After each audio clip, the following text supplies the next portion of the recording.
Good evening, I'm Jacobo Garrido, and welcome to tonight's National News Report brought to you by L28 News. Tonight we cover the high-stakes first presidential debate between Kamala Harris and Donald Trump, the record heat wave pushing Southern California into dangerously dry conditions, and wildfires that have scorched over 100,000 acres across the region. Let's begin with a political showdown that has everyone talking. On Tuesday, August 10th, the first presidential debate between Kamala Harris and Donald Trump set the stage for a contentious 2024 election.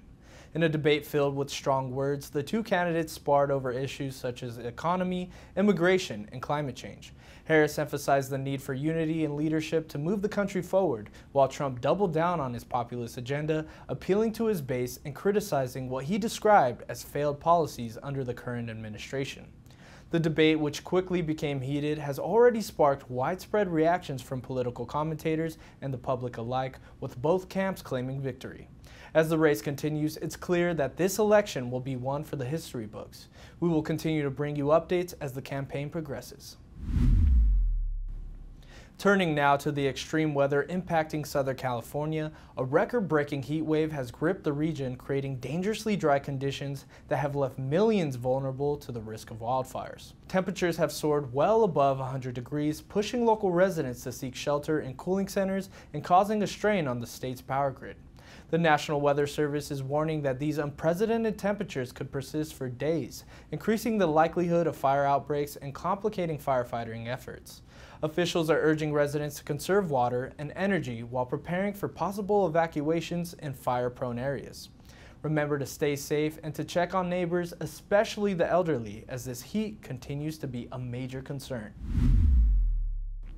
Finally tonight, Southern California is battling three major wildfires that have collectively burned over 100,000 acres. The Bridge Fire, Line Fire, and Airport Fire have forced thousands of residents to evacuate, with dozens of homes destroyed and firefighters working around the clock to contain the blazes. The Bridge Fire, which broke out in rugged terrain, has been particularly challenging for crews due to strong winds and dry vegetation. Officials say the combination of scorching temperatures and persistent drought conditions have made this fire season one of the worst in recent memory. Firefighters have managed to make some progress, but the high winds and more dry weather on the horizon, the situation remains extremely dangerous. Residents are being advised to follow evacuation orders and stay updated on fire conditions through local authorities.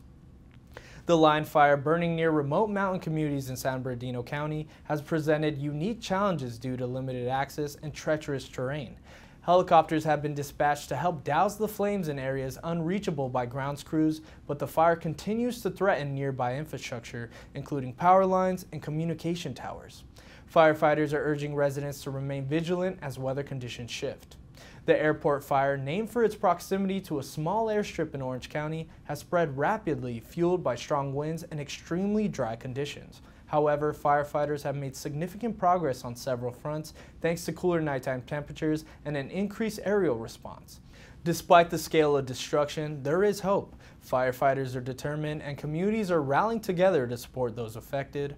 As we've seen in the past, the strength and resilience of Southern California's communities will see them through this crisis. With additional resources pouring in and conditions expected to improve, there's optimism that the worst may soon be behind us.